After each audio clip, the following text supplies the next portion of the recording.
Hello दोस्तों, आज की कहानी एक गांव के ऊपर है जिसमें बहुत सारी औरतें रहती हैं और वो सब हवस की तलाश में रहते हैं। कहानी की शुरुआत में हमें एक गांव दिखाया जाता है जहां का सारा काम औरतें ही करती हैं। खेती बाड़ी से लेकर सब कुछ उन्हीं लोगों का दायित्व था, जबकि वहां के मर्द सिर्फ अपनी पत्नियों को खुश करने का ही काम करता है। पूरी पूरी रात जिस्मानी खेल खेलने के बाद उनकी पत्नियां संतुष्ट नहीं होती थी, पर लड़के पूरी पूरी रात मेहनत करके थक जाते थे। एक दिन पास वाले गांव से कुछ बदमाश लड़के आते हैं। उसमें एक मियोन नाम का भी लड़का होता है जो काफी शांत स्वभाव का होता है। वो एक जगह चुपचाप बैठा होता है। एक सरदार की नजर उस पर पड़ती है और वो मियोन से लगने लगता है, पर मियोन सामने जलता हुआ कोयला उठाकर पानी में डाल देता है। वो एक्चुअली अपने गुस्से को शांत कर रहा होता है, पर वो सरदार हरामी होता है। वो मियोन को एक घुसा मारकर उसके नाक से खून निकाल देता है। बदले में मियोन भी पलटवार करता है और सरदार सहित उसके दोस्तों की भी बैंड बजा देता है। मियोन का ये जोश देखकर लड़कियां काफी उत्साहित हो जाती है, पर एक दादी अम्मा कहती है इतना उतावला होने की जरूरत नहीं है। हाथी के दांत खाने के कुछ और दिखाने के कुछ और होते हैं। ये सुन लड़कियां कंफ्यूज हो जाती है। तब वो बूढ़ी आंटी एक्सप्लेन करती है कि इसके पास केला नहीं केली है जो हमेशा सोया रहता है, इसका तो खड़ा ही नहीं होता। ये सुन लड़कियां जोर जोर से हंसने लगती है। तभी उसके पीछे से उसका बड़ा भाई क्योन जा रहा होता है, जो एक खूबसूरत गबरू जवान था, और उसे देखने के लिए हर एक लड़की पागल हुए जा रही थी। यहाँ तक कि मिडिल एज की लड़कियां भी उसके लिए पागल थी। वो जब भी नदी में नहाने जाता सभी लड़कियां उसे छिप कर देखती।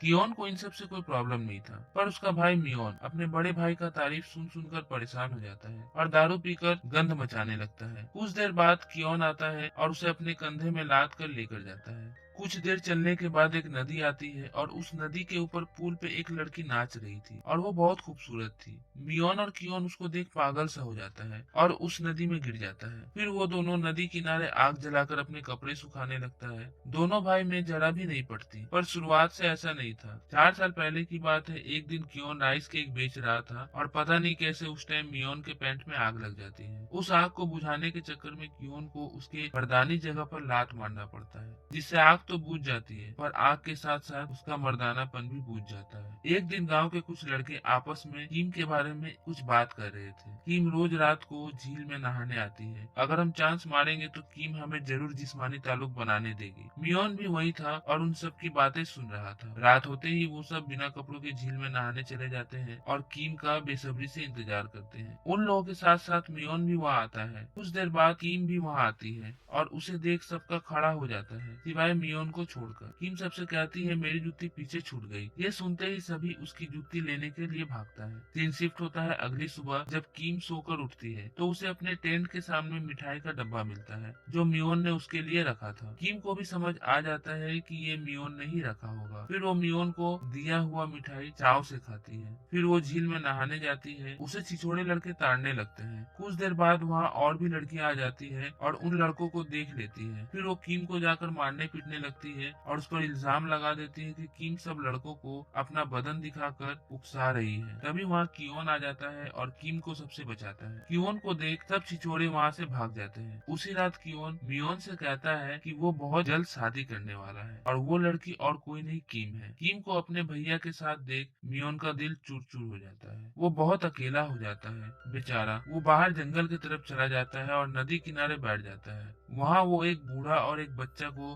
बंधा हुआ देखता है। वो दोनों मदद की गुहार लगा रहा था। मियोन उन दोनों को वहाँ से बाहर निकालता है। बूढ़ा अंकल बहुत खुश हो जाता है। वो मियोन से कोई एक विश मांगने को कहता है जिसे वो पूरा करने का वादा करता है। मियोन उसे अपने छोटे चेतन की कहानी सुनाता है। अंकल उसे एक जगह के बारे में बताता है जहाँ एक बोतल रखा हुआ है, उसमें जादुई पानी है, पर उस बोतल में से सिर्फ एक घूंटी पीना। अगर तुमने ज्यादा पी लिया तो फिर गांव की हर एक औरत तुम्हारे पीछे पड़ जाएगी और सबकी प्यास तुम्हें ही बुझानी पड़ेगी। मियोन उस अंकल की बात सुन उनके डायरेक्शन को फॉलो करता है और वो बोतल मिल जाता है। मियोन उस बोतल को एक सांस में पूरा पी जाता है। अगली सुबह मियोन गांव जाकर देखता है तो उसे पता चलता है कि गांव की सभी मर्द युद्ध पर गए हुए हैं। ये जानने के बाद मियोन के मन में लड्डू फूटता है। उसका हथियार अब पहले से काफी लंबा और मोटा हो गया था। एक दिन वो वॉशरूम जाता है और जब पेशाब करता है तो उससे फव्वारे निकलते हैं। ये बातें जब गांव की औरतों को पता चलती है तो वो सब मियोन से मरवाने के लिए तैयार हो जाती है, पर मियोन खुद पर काबू रखता है। फिर ये खबर एक दिन शू नाम के औरत के कानों में जाती है। वो मियोन की लेने के लिए रेडी हो जाती है। शू मियोन को जिस्मानी खेल खेलने के लिए उकसाती है, जिससे मियोन भी अपना आपा खो देता है और शू को दोनों तरफ से बजाता है। पूरी रात बजने के बाद अगली सुबह शू सबको रात की कहानी बताता है। मियोन ने मुझे पूरा भर दिया, ऊपर से नीचे तक, आगे पीछे दोनों तरफ दुख रहा है। मियोन की इस खुदाई की वजह से शू के नाक से खून बहने लगता है। शू की बातें सुन सभी औरतें उत्साहित हो जाती है। इसके बाद सभी औरतें मियोन के घर के सामने लाइन लगाने लगती है और फिर मियोन हर एक औरत को रात भर मजे देता है। अगली सुबह ये खबर पास के गांव के राजकुमारी के कानों में जाती है। उसे भी शौक चढ़ता है मियोन की लेने की। अगले दिन मियोन को बंदी बनाकर राजकुमार के पास ले जाया जाता है। वहाँ की मंत्री उसे एक कंपटीशन की चुनौती देता है। इस कंपटीशन में उसे अपने औजार में वजन बांधना होगा।